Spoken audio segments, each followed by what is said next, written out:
अपने आप जितेंद्रिय हो जाएंगे।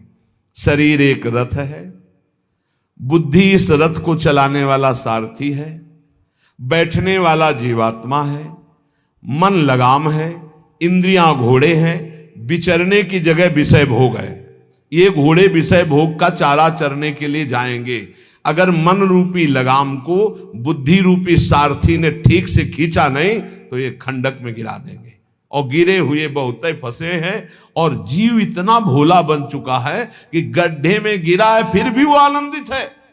वो उसी को सुख समझ रहा है, दुख को ही सुख समझकर। यही तो भगवान की विचित्र माया है। जिसे तुम सुख समझते हो वो सुख की छाया है, समझ पड़ती नहीं, ये गिरधर की माया है। भयानक दुख के अंतर में वो डूबा हुआ भयानक परिणामों को प्राप्त होगा, लेकिन उसमें सुख का अनुभव कर रहा है। त्यक्त संगो जित क्रोधो लघ्वाहारो, तो अपने आप जितेंद्रिया हो जाएंगे। देख लेना, घृणा हो जाएगी यार, घृणा। कौन सा ऐसा सुख है जो घृणा के योग्य ना हो? लौकिक बढ़िया से बढ़िया पदार्थ खाओ, तत्काल हम उसे वापस उलटते हैं, देखने लायक नहीं रह जाएगा। चिकनी चमड़ी केवल देखकर फंस रहे हैं, कुछ नहीं, पूरा जीवन बर्बाद हो जाता है। धर्म के लिए तो सेवन करने के लिए ठीक है, बकाया भगवत प्राप्ति के लिए जितेंद्रिया चलो, ठीक से चलो। पिधाय बुद्ध्या द्वाराणि मनो ध्याने निवेशयेत्, शून्य स्वेवाव काके गुहासु च वनेषु च, नित्य युक्ता सदा योगी ध्यानम सम्यक उपक्रमेत। श्री दत्तात्रेय जी महाराज कह रहे हैं, बुद्धि को परमात्म चिंतन से इतनी बलवान बनाओ कि अपनी इंद्रियों के द्वारों से घसीट कर उसे भगवान में स्थित करो।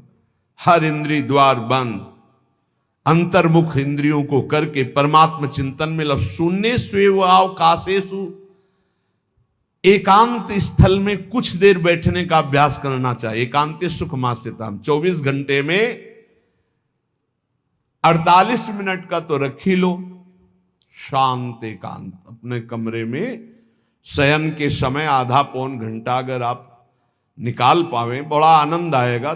24 घंटे आप सेवा दिनचर्या में लगे, आधा घंटे निकाल लो या 48 मिनट शांत बैठ जाओ। बिल्कुल कोई माला नहीं, कोई क्रिया नहीं, बिल्कुल आप इस बात को देखना करके शांत बैठो। पहले बैठ जाओ। अब देखो आपका मन कहां है, तत्काल देखिए। जो ही शांत बैठे, अब है कहां? जो सामने रूप आ रहा है, चाहे वो वस्तु हो, व्यक्ति हो, स्थान हो, उसमें तुम्हारी ममता है, उससे तुम्हारा संबंध है।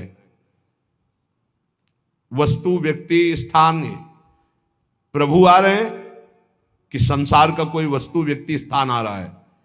यदि कोई संसार का वस्तु, व्यक्ति, स्थान आ रहा है तो तत्काल उसमें भगवत भावना करो, या वहां से हटा के तत्काल अपने गुरुमंत्र में लगाओ। शांत एकदम बैठो। अब उस समय जांच करो कितनी बार किसका रूप आया। प्रभु का कितनी बार आया, संसार, और जिसका जितनी बार आए उससे अधिक नंबर देखिए कि 5 बार तो उस पुरुष का आया, 5 बार उस स्त्री का आया, और एको बार प्रियाजू का नहीं आया। इसका मतलब अभी प्रियाजू में हमारा मन नहीं लगा, अभी यहां स्त्री पुरुष में, वस्तु में, व्यक्ति में, स्थान में लगा। जांच करो और हृदय में पश्चाताप करो। धिक्कार है, इतना समय हो गया, एक बार भी प्रियालाल का रूप नहीं आया। यही सांसारिक रूप आ रहे, ये सांसारिक वस्तुएं आ रही। धिक्कार है हमारे मन को, धिक्कार है हमारे जीवन को। ये हम आपको आंतरिक बात कह रहे हैं। पूज्य भाई जी महाराज, जिस समय मन को धिक्कार दिया जाता है, जलन होती है, जब जलन होती है तो निर्मल होता है, निर्मल होता है, निष्पाप होता है, मल भस्म होता है। जो ताप अंदर मन में होता है प्रायश्चित का, उससे। अब बार बार सामने आपको जो गुरुमंत्र मिला है उसको लिखिए। कोई माला नहीं, बहुत आराम से, कोई जल्दीबाजी नहीं, 1 मिनट में एक बार लिखेंगे। यहां कोई संख्या हम नहीं बोल रहे, यहां कोई आपको नहीं कि 108 बार करना है कि 50 बार करना, 5 बार करो केवल। हम कह रहे 5 बार आराम से लिख रहे, शांत बैठे, खूब आराम से, बढ़िया रा बहुत बढ़िया, धा, राधा, राधा, रात। आप देख लीजिए, अब ये भाग जहां रहा है, पकड़ो, कहां भाग के जा रहा है? इस वस्तु से क्या संबंध है? इस व्यक्ति से क्या संबंध है? कितनी बार इसको छुआ है, देखा है, भोगा है, मिले हैं, सूंघा है, कितनी जन्मों में। धिक्कार तुझे मन, जो तू राधा नाम को छोड़कर, प्रियाजू के इस अमृत में नाम को छोड़कर भाग रहा है, फिर उसे लाओ नाम में, फिर लाओ नाम में। आप देखिएगा एक दिन उसी रा और धा के बीच में प्यारी जो और प्यारे जो मुस्कुराते दिखाई देंगे। देख लेना, एक समय 24 घंटे में ऐसा निकालो जिस समय आप अपनी अंतःकरण की वृत्ति को बार बार बाहर जाते हुए घसीट कर अंतर में लगाओ। हर समय साधन में लगे हो, लेकिन एक समय इतना साधन कर, जो गृहस्थी में हम कह रहे हैं 10 मिनट शुरू करो भाई, 10 मिनट से 10 मिनट शांत होकर बैठ जाओ। 10 मिनट बैठने में क्या परेशानी? उस समय जांच करो, जहां जहां मन जाए वहां से हटाकर नाम में लगाओ। बार बार सुंदर स्वर्णिम अक्षरों से नाम लिख रहे, रंग बिरंगे अक्षरों से, रा और रंग से, बड़ी आ की मात्रा और रंग से, धा और रंग से, बड़ी आ की मात्रा और रंग से, ऊपर के ऐसे खेलो, मन को खिलाओ, राधा नाम में खिलाओ, डुबाओ इसमें। आप देख लेना, हमारी बात को समझ लो। केवल ये वो बात कह रहे हैं जो आपको प्रियाजू के रूप के ध्यान में डुबो देगी। यही राधा नाम रूप प्रकाशित करेगा। तेरो रूप कहत नहीं आवे, सी हरिवंश कछुक जस गावे, वो रूप ये प्रकाशित कर देगा। तो कहना शून्य स्वेवाव काशेषु, एकांत स्थन में जहां आपको विक्षेप न पड़े। ऐसी वृत्ति के समय अगर आपको कोई शोरगुल सुनाई दे रहा हो, आपका अभ्यास दृढ़ नहीं, तो एक रुई को ऐसे कपड़े में करके, महीन कपड़े में 2 बना लो, ऐसे लगा लो, कान में लगा लो, आवाजें नहीं जाएगी। अब ध्यान करो, देखो साधन की प्रणाली। और जब अपने साधन की बात होती है ना, तो आप हजारों अलग अलग आवाज करो तो हमें बस इतना समझ में आएगा कि चिड़िया चहचहा रहे हैं, आवाजें निकल रही, बस हमारे लक्ष्य में कोई अंतर नहीं पड़ने वाला। और अगर डूबना हो गया तो आवाज भी खत्म, श्रवणेंद्रिय होते हुए भी शोरगुल नहीं सुनाई देगा। पर प्रारंभिक दशा में ऐसा चाहिए। अगर आपको बार बार विक्षेप हो रहा हो, विक्षेप तो इतना कि घड़ी का टक टक भी बर्दाश्त नहीं होता, मन है ध्यान में बैठे ना, वो पहली बार एक खिड़की खुला है, खिड़की खुला है, खिड़की, अब उठो, पहले खिड़की बंद करके आओ। ये इसको बैठते ही देख लो कि कोई ऐसा प्रश्न तो नहीं कर रहा कि अमुक कोई बात हो, उसको निपटा दो पहले। हम सबसे पहला काम करते थे, अगर राधा वल्लभ जी के दर्शन करने जाने हो, हमें इत्र खरीदना, तो सबसे पहला काम हम इत्र खरीदेंगे। क्यों? ये दर्शन नहीं करने देंगे, इत्र खरीदना है। बार बार कहेगा इत्र हमें दर्शन में नहीं डूबने देगा, तो पहले हम वो काम सब कर लेते थे जो राधा वल्लभ जी के दर्शन के बाद कर रहे हैं। अब दर्शन में तो केवल दर्शन। ऐसे ही जब हम ये जो 20 मिनट, 30 मिनट, 40 मिनट समय की बात करें, इसमें जब आपको समय देना हो तो कृपया मन के लिए कोई काम मत छोड़ना, वो बिल्कुल फुर्सत वाला। इसलिए हम कह रहे हैं सोने जाने के समय कि अब हम शयन करने जा रहे हैं, उस समय आप समय दीजिए। और अगर ये पहले ही बार में कह दे कि अमुक अमुक अमुक, तो तुरंत सुधार दीजिए, नहीं पूरे ध्यान में वही चलाएगा। वो बहुत बहुत ही विघ्नकारी रहता है जब तक निर्मल नहीं हो जाता।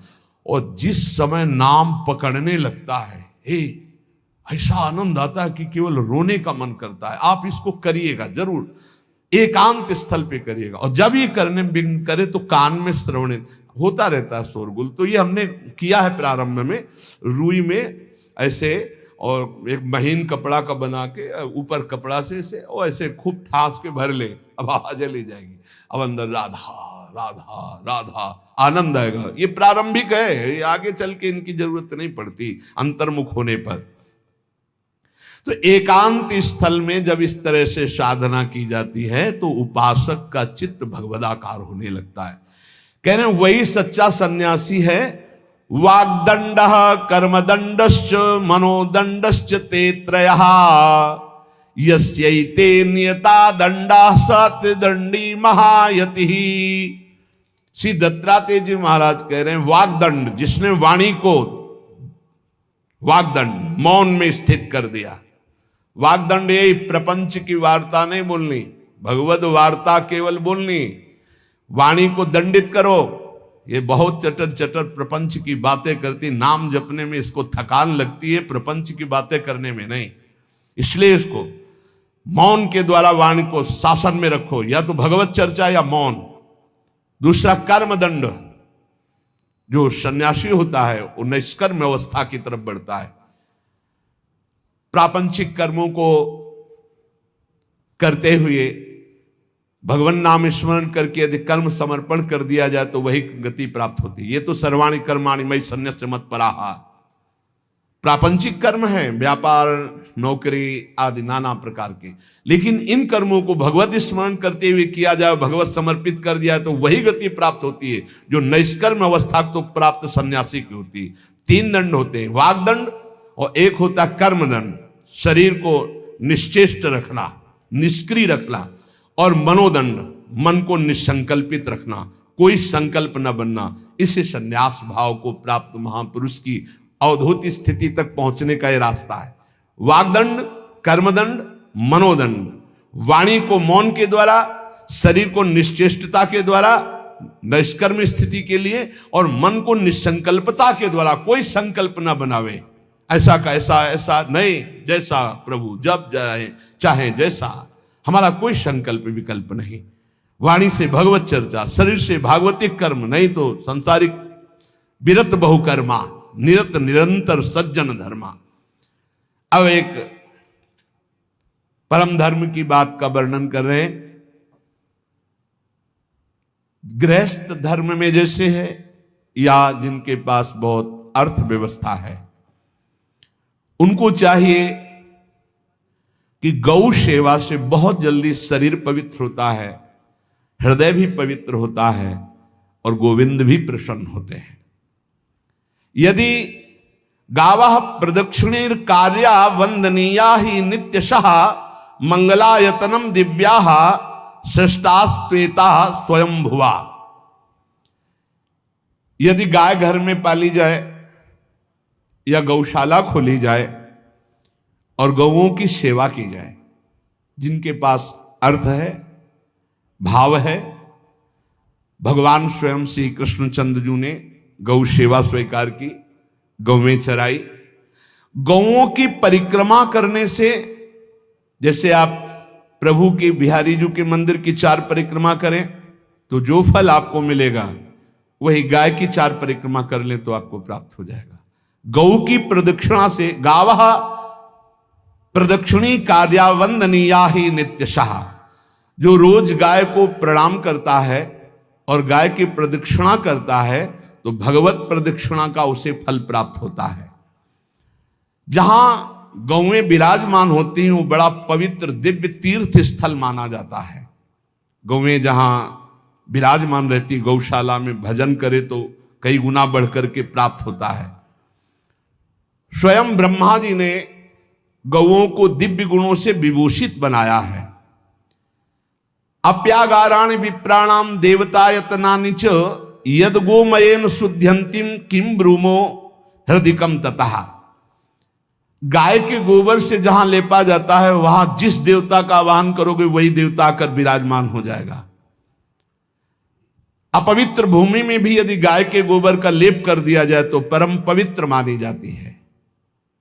गाय बहुत पवित्र, जहां वो बैठती है, जहां वो मूत्र त्याग करती, गोबर त्याग करती, वो स्थान तीर्थ तुल्य पवित्र माना जाता है। भगवान जब गाय के पीछे पीछे चलते तो गोरज उड़कर उनके मस्तक पर विराजमान होती, उनके मुखार बिंद पर विराजमान होती। बाल गोविंद के अनिष्टों को दूर करने के लिए गाय के पूंछ को उनके ऊपर से झाड़ा देती थी मैया। जब गुरुमंत्र वैदिक सिद्धांत से दिया गया था पहली बार, तो पंचगव्य पिलाया गया था। गोमूत्रम गोमयम क्षीरम दधि सर्पिस्तथैव च गवाम पंच पवित्राणि पुनंत सकलम जगत।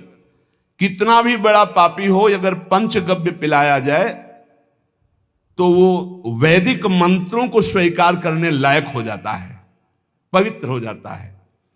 पंचगव्य में 5 चीजें गाय की होती है। गाय का मूत्र, गाय का गोबर, गाय का दूध, गाय का दही और गाय का घी, ये पांचों मिलाकर पंचगव्य पिलाया गया था। पहली बार जब वैदिक मंत्र दिया गया था तो पंचगव्य बनवाया था गुरुदेव भगवान ने सन्यास, और वो पिलाया था। ये पंचगव्य पिलाने से अपवित्रता का नाश होकर पवित्रता का संचार होता है। इसलिए धन्य है उनका जीवन जो गौ सेवा परायण है भगवत भाव से, गाय में साक्षात भगवान का भाव रखकर गौ सेवा करते हैं। त्रिषिता गौर गृहे बद्धा गेहे कन्या रजस्वला देवशास्त्र सन्निर्माल्य हंति पुण्यम पुराकृतम। यदि घर में गाय बंधी है और भूखी है और प्यासी है तो तुम्हारे सारे पुण्य नष्ट हो जाएंगे। अगर घर में रजस्वला कन्या बहुत काल तक है और उसका विवाह आप नहीं कर रहे हैं तो आपके सारे सुकृत नष्ट हो जाएंगे। यदि घर में ठाकुर जी विराजमान है, कर का पहनाया हुआ माला सुबह तुमने देख लिया तो तुम्हारे सारे पुण्य नष्ट हो जाएंगे, क्योंकि शयन कराते समय तुमने उतारा नहीं, अर्थात तुम सेवा में प्रमाद करते हो। तो देवतास्त्र सन्निर्माल्य हंति पुण्यम पुराकृतम। जैसे सुबह श्रृंगार किया तो रात्रि के शयन के समय वो हटा लेने चाहिए माले। जब हम शयन कराते हैं तो भले पुष्प शैया पे शयन कराएं पर माला नहीं धारण कराएं। श्रृंगार का माला अगर दूसरे दिन दर्शन किए क्यों पहने ठाकुर जी, तो तुम्हारे सुकृत नष्ट हो जाएंगे। गाय बंदी हो घर में, वो प्यासी है और भूखी है, तुम्हारे सुकृत नष्ट हो जाएंगे। त्रिषिता गौर गृहे बद्धा, क्योंकि तुम्हारे पास है, सेवा करना चाहिए। यो वै गाम प्रतिसिद्धेन्तो चरंतिम च स्वतरणम नरहा तस्य पूर्वे च पितरा कंपन्ते पतनोन्मुखा। यदि गाय हरी हरी घास चर रही कहीं और तुमने डंडा ऊपर प्रहार किया और लाठी मारी तो तुम्हारे पितर खोपड़ी के बल नरक जाने के लिए तैयार हो गए, ये लिखा है। चरंतिम स्वम तृणम नरहा तो तस्य पूर्वे च पितरा कंपन्ते पतनोन्मुखा। इसीलिए क्या भारत से कहीं किसी की तुलना हो सकती है जहां गौ को माता की पदवी दी गई, जहां गौ को हम आराध्य देव के रूप में मानते हैं, आराधना करते हैं। गौ रक्षा, गौ सेवा, ये बहुत बड़ा इसमें छुपा हुआ है। स्वयं भगवान अवतरित होकर गौ रक्षा, जब गाय के रूप में पृथ्वी रमाती तो भगवान का अवतार हुआ है। बड़ा विचित्र समय आता चला जा रहा है कि अब आधुनिक यंत्रों की ऐसी सेवाएं हो गई बड़ी बड़ी कि अब ना बैल की जरूरत है, और ऐसे दूध की महंगाई बन गई कि अब देसी गाय 2 लीटर 3 लीटर 4 लीटर, और ऐसी ऐसी कि 20-20 25-25 लीटर दे तो कौन देसी गाय को। तो गौओं का सेवा का भावना शास्त्र आज्ञा करता है कि जो प्रतिदिन अग्रग्रासे परोभावा कर्तव्यो भक्ति तोन्वहम अकृत्वा स्वयं आहारम कुर्वम नापनोति दुर्गतिम। जे ही तुम्हारे गृहस्थ में घरों में पहले होता था, अब तो भगवान जाने, जे ही पहली रोटी तवा में गई तो वो निकाल करके पक्की रखी जाती थी गौग्रास के लिए, पहला रसोई में। तो इसमें लिखा प्रतिदिन स्वभोजनम, पहले स्वयं भोजन न करके गाय के लिए ग्रास निकालना चाहिए। तो जिनके पास अर्थव्यवस्था, जो गृहस्थ धर्म में है या जिनके पास अर्थ है, कुछ रोज 1 रुपया निकालो। हम कह रहे रोज निकालो तो महीने में 30 रुपया होते। 30 रुपया में एक गाय को हरी घास तो एक टाइम पवा ही सकते हो ना, बहुत नहीं है तो 1-1 रुपया निकाल के अगर एक गाय को चारा दोगे तो एक बार का भोजन तो हो ही सकता है। 30 रुपया में हरी घास जाकर के उसके दावा एक बार तो पवा दोगे ना। अग्रग्रासे परोभावा कर्तव्य भक्ति तोन्वहम, भक्ति पूर्वक गाय को 1 ग्रास भोजन में 1 रोटी तो निकालना चाहिए गाय के लिए, ऐसा शास्त्र आज्ञा कहता है। जो ऐसा करता है तो अकृत्वा स्वयमाहारम कुर्वन् नाप्नोति दुर्गतिम, अपने आहार से 1 रोटी निकालकर गाय को देता है और स्वयं 3 रोटी भले पाले 1 रोटी गाय को दे दी तो बोले उसकी दुर्गति नहीं होगी, अर्थात उसके अंदर भाव बढ़ता चला जाएगा वो भगवान की भक्ति में।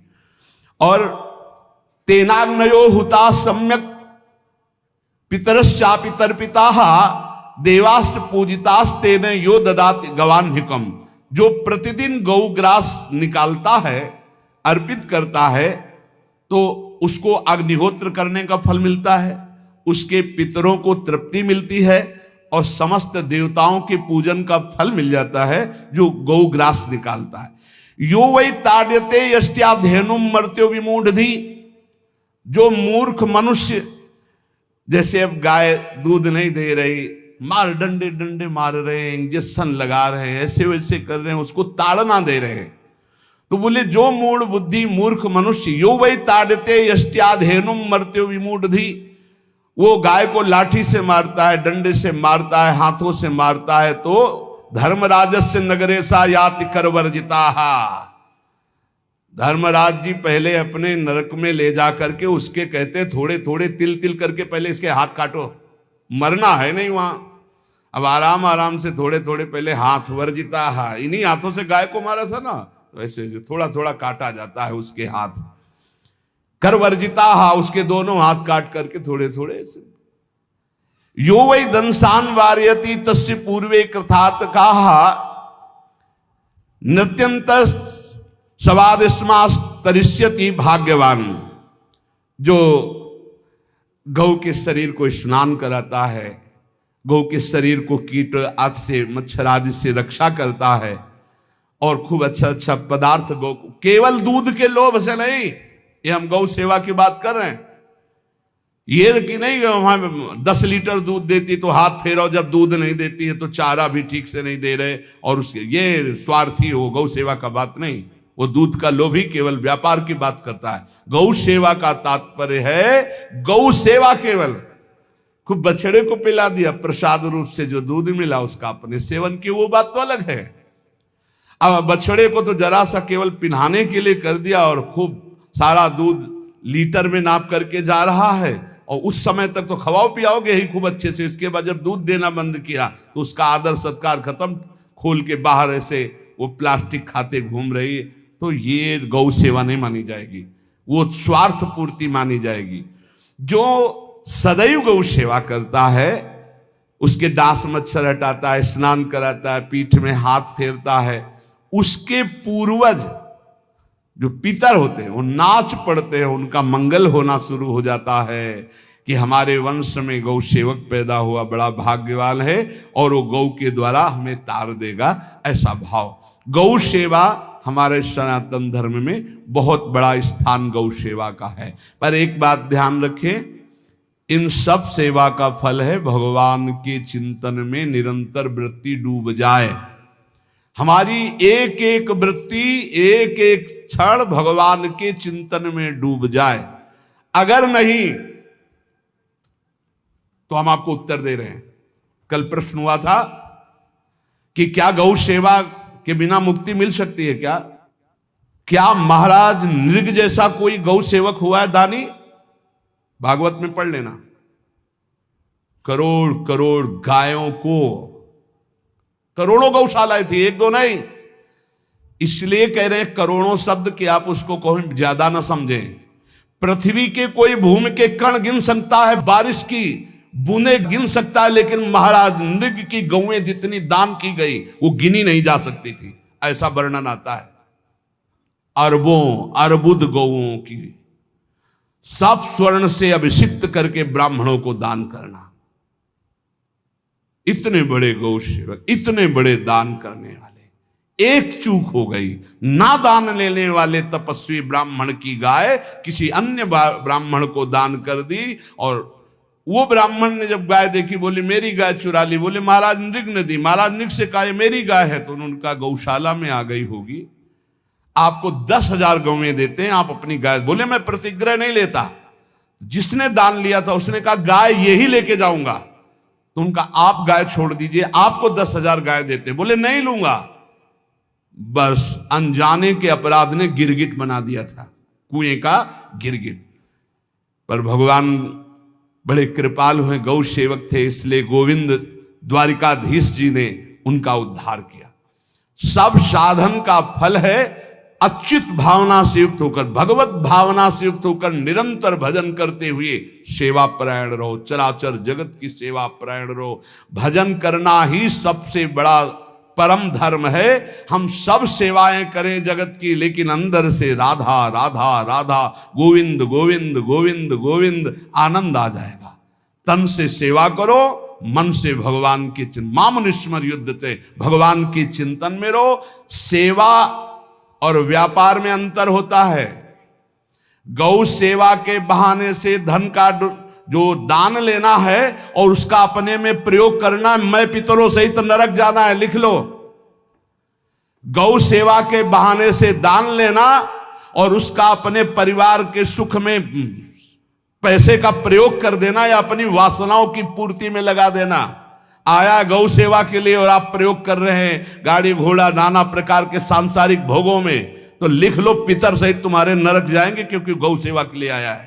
गौ सेवा का धन सिर्फ गौ सेवा में ही लगना चाहिए। आप गौ सेवक है, दूध पान कीजिए, रोटी खा लीजिए, लेकिन गौ सेवा का अर्थ आप अपने वासनाओं की पूर्ति में, अपने मनोरंजन में या अपने मन के संकल्प भावना में नहीं पूरी कर सकते। गौ सेवा के लिए ही पूरी कीजिए। गौ के वास का निर्माण, गौ के भोजन की व्यवस्था, वो दूध दे ना दे, वो कैसी भी अवस्था में हो, उसकी सेवा परायणता, उसके लिए सेवक रखना, सेवकों को भी सुख प्रदान करना, लेकिन स्वयं कभी गौ के सेवा के लिए आए हुए धन का स्वयं के लिए भोग न करना और निरंतर भजन रखना, उसे परम पद की प्राप्ति हो जाएगी।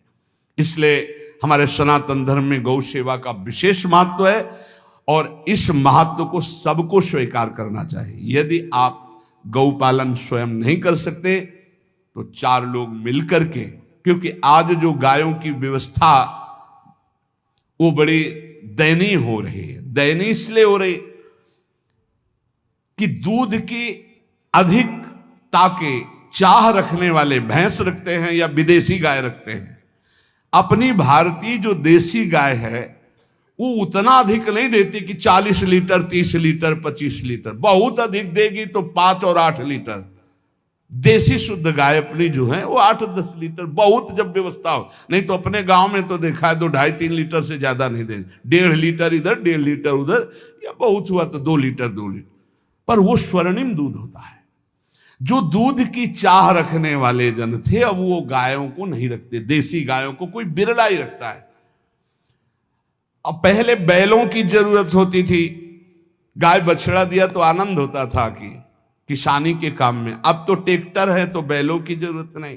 अधिक दूध के लिए, अरे अब तो पशुओं की जरूरत नहीं, केमिकल से दूध बन रहे हैं, टैंकर के टैंकर।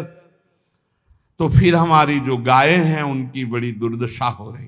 तो हमें चाहिए कि जो गृहस्थ जन हैं, धनी मानी जन हैं, या जिनके पास शरीर व्यवस्था, बौद्धिक स्तर सेवा परायण, अर्थव्यवस्था, वो थोड़ा 4 गाय की व्यवस्था करके उनकी सेवा करें, क्योंकि हमारे सनातन धर्म का स्वरूप है जहां मां पदवी दी गई है गांव को, गौ माता कहा गया है। गौ में समस्त देवता विराजमान है। गौ का बहुत बड़ा महत्व वर्णन किया गया धर्म शास्त्रों में। यहां तक कि जब कोई ऋषि नाराज होता था तो आगे गाय करके जाया जाता था तो क्षमा हो जाती थी, गाय को देखते ही वो क्षमा कर देते थे। बहुत महिमा वर्णन की गई है गौ की। इसलिए जिसको भी अगर नहीं अर्थव्यवस्था है तो एक रोटी तो निकाल सकते हो ना। तुम्हारी रसोई में रोटी बने तो पहली रोटी निकाल लो, और आसपास जहां गाय बंधी हो तो उसको दे आओ जाकर, तो कम से कम धर्म का पालन हो जाएगा, गौ सेवा बन जाएगी। तो गौ सेवा, चराचर जगत की सेवा, भगवत सेवा, सबका फल है। फिर प्रारंभ में आ जाइए स्मृति। योगी हो तो चित्त की वृत्ति का निरोध करके परमात्माकार, ज्ञानी है तो चित्त वृत्ति का लय करके स्वरूप स्थित, भक्त है तो एक एक वृत्ति सावई मनः कृष्ण पदार विंदयो। भगवान के चरण में, भगवान के नाम में, भगवान के रूप में, भगवान की लीलाओं में। स्मृति अगर नहीं तो सब साधन अधूरा, और स्मृति तो हर साधन पूरा। इसलिए एक बार कमर कस लो, चाहे जगत की सेवा करो, चाहे जिस कार्य में लगे हो, तुम्हारी स्मृति प्रभु में लगी हो। स्मृति के बिना हम जीवन का कोई महत्व नहीं समझते। स्मृति विहीन जीवन सब व्यर्थ। इसीलिए उन परमहंसों के चरणों में स्वयं भगवान चरण रज लेने के लिए पीछे डोलते हैं, जो निरपेक्षम मुनिम शांतम निर्वैरम समदर्शनम अनुब्रजाम्यहम नित्यम पुयत्यंगुरेण भी। ना कोई प्रतिज्ञा, ना कोई चाह, ना कोई इच्छा, निरंतर भगवदाकार वृत्ति, निरपेक्षम मननशील, द्वंद्व विमुक्ता, जो शांत हैं, जो किसी से वैर नहीं रखते, भगवदाकार वृत्ति, उसी मार्ग के आप पथिक है। सर्वतो भावेन, अपने मन को समेट लो धर्म और कर्म दोनों से, और साब त्यज लोक धर्मान, और परम धर्म का सेवन करते हुए समस्त चराचर जगत को भगवत स्वरूप निरखते हुए इसी जन्म में परम पद को प्राप्त हो जाओ। सत्संग का सार हमारा शरीर है, इससे सेवाएं बने, हमारा मन है, इससे चिंतन बने, हमारी वाणी है, इससे लीला गुण का गायन करें, और हम स्वयं परमात्म अंश हैं, परमात्म स्वरूप है, ऐसी ठसक बनी रहे, जीवन मुक्त ही हो। स्वार्थ को लेकर किया गया धर्म रंग नहीं लाता। निष्काम किया हुआ छोटा सा भी धर्म परमार्थ की ऊंचाई पर चढ़ा देगा। ध्यान रखना, परमार्थ की ऊंचाई पर चढ़ा देगा। इसलिए निष्कामता सब सोहित, निष्कामति। श्री वृंदावन विश्राम, श्री राधा वल्लभ लाल को हृदय ध्यान मुख नाम।